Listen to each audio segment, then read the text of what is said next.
ರೀ ನಾನು ಇದ್ರ ಬಗ್ಗೆ ಹೆಚ್ಚಿನ ಪ್ರತಿಕ್ರಿಯೆ ಕೊಡಕ್ಕೆ ಹೋಗಲ್ಲ. ಮನೆ ಮುಖ್ಯಮಂತ್ರಿಗಳು ಕರೆದ್ರೆ ಹೋಗಿ ಮಾತಾಡ್ತೀನಿ. ನಾನು ಏನು ಹೇಳಿದ್ದು ಸತ್ಯ ಹೇಳಿದ್ದೀನಿ. ನಾನೇ ಮಾತಾಡೋದು, ನನ್ನ ಧ್ವನಿನೇ ಅದು.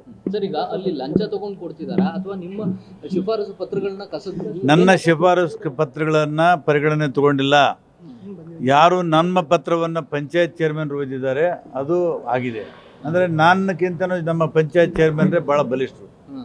ಆ ಥರದ ಪರಿಸ್ಥಿತಿ ಕಾಂಗ್ರೆಸ್ ಅಲ್ಲಿ ಇದೆ ಅನ್ನೋದು ಬಹಳ ಎಲ್ಲಿದೆ ಗೊತ್ತಿಲ್ಲ. ಎಷ್ಟು ಮನೆಗಳು ಕೇಳಿದ್ರಿ ಸರ್? ನಾನು 2000 ಮನೆ ಕೇಳಿದ್ದೆ ಮುಂಚೆ. ಈಗ ಅವ್ರಿಗೆ ಎಷ್ಟು ಹಂಚಿಕೆ ಆಗಿದೆ ಸರ್? ಅವರಿಗೆ 1950 ಮನೆ ಆಗಿದೆ.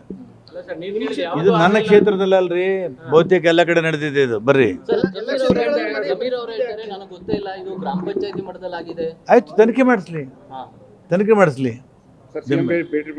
CM ನಾನಾಗಿ ಹೋಗಿ ಭೇಟಿ ಮಾಡಲ್ಲ, ಅವ್ರು ಕರೆದ್ರೆ ಹೋಗ್ತೀನಿ, ಹೇಳ್ತೀನಿ. ಹೈಕಮಾಂಡ್ ಸಾಹಿತ್ಯಕ್ಕೆ ಒಂದು ವರದಿ ಕೇಳಿದೆ ಸರ್. ನಾನು ಯಾಕೆ ಹೈಕಮಾಂಡ್ ತರಲ್ರಿ? ಅಲ್ಲಲ್ಲ, ನಿನ್ನೆ ರಾಜ್ಯ ನಾಯಕರು ನಾನು ಹೊಟ್ಟೆ ಕಡಿತು, ನಾನು ಔಷಧ ತೊಗೊಂಡಿನಿ. ಬಿಜೆಪಿ ಅವರು ಹೇಳ್ತಾ ಇರೋದು ಸರ್ಕಾರದಲ್ಲಿ ಬಹುದೊಡ್ಡದಂತ ಭ್ರಷ್ಟಾಚಾರ ನಡೀತಾ ಇದೆ, ಇದನ್ನೇ ಅಸ್ತ್ರ ಮಾಡ್ಕೊಂಡು BJP ಅವರು ಏನು ಭಾಳ ಸಾಧ್ಯ ಅಲ್ಲ. ಅವರು ಎಲ್ಲ ಹೊಲಸು ಮಾಡಿನೇ ಹಾಳು ಮಾಡಿದ್ದಾರೆ.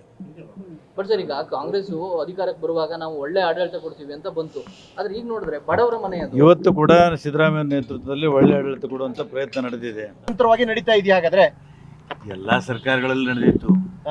ಇಲ್ಲಿ ನಾವು ಜನಪರವಾಗಿ ಆಡಳಿತ ಕೊಡ್ತೀವಿ ಅಂತ ಹೇಳಿ ಬಂದಿದ್ದೀವಿ. ಇದಾಗಬಾರ್ದಾಗಿತ್ತು. ಸರ್, ತಾವು ದುಡ್ಡು ಕೊಟ್ಟು ಮಾಡಿಸ್ಕೊಂಡು ತಮ್ಮ ಕ್ಷೇತ್ರ ರೀತಿ ದುಡ್ಡು ಕೊಟ್ಟು ಮಾಡಿಸ್ಕೊಂಡು ಹೋಗ್ತಾ ಇದಾರೆ ಎಲ್ಲರೂ. ಎಲ್ಲ MLA-ಗಳು ಎಲ್ಲರಿಲ್ಲ, ಒಂದು 5-6 ಪಂಚಾಯತ್ಗಳಲ್ಲಿ ದುಡ್ಡು ಕೊಟ್ಟು ಮಾಡ್ಕೊಂಡು ಹೋಗಿದ್ದಾರೆ. ನಾನು ಪತ್ರ ಕೊಟ್ಟದ್ದು ಆಗಿಲ್ಲ. 4 ಪತ್ರ ಕೊಟ್ಟಿದ್ದೀನಿ ನನ್ನ ಕ್ಷೇತ್ರಕ್ಕೆ ಮನೆಗಳು ಕೊಡ್ಬೇಕಂತ, ಆಗಿಲ್ಲ. ಅವರು ಪಂಚಾಯತ್ ಚೇರ್ಮನ್ಗಳು ಹೋದ್ಮೇಲೆ ಮಾಡ್ಕೊಂಡು ಬಂದಿದ್ದಾರೆ.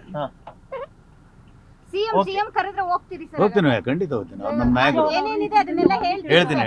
AICC ಕೂಡ ಈ ಸಂಬಂಧ ತಮ್ಮ ಆಡಿಯೋ ತರಿಸ್ಕೊಂಡಿದೆ. ಇಲ್ಲ, ಆ ಮಟ್ಟಕ್ಕೆ ನಾನು ಬೆಳೆದಿಲ್ಲ. ಸರ್ಕಾರ ಅಲ್ವಾ ಸರ್? ಸರ್ಕಾರ ಭ್ರಷ್ಟಾಚಾರದಲ್ಲಿ ತೊಡಕೊಂಡಿದೆ. ಏನ್ ನೆಗೆಟಿವ್ ಏನ್ರಿ? ಇಡೀ ಸರ್ಕಾರ ಇಲಾಖೆಯಲ್ಲಿ ಶಾಸಕರೇ ಬಹಿರಂಗ ಮಾಡ್ತಾ ಇದ್ದಾರೆ ಸರ್ಕಾರದಲ್ಲಿ. ಇಲ್ಲ, ನಾನು ಸತ್ಯವನ್ನೇ ಹೇಳಿದ್ದೀನಿ.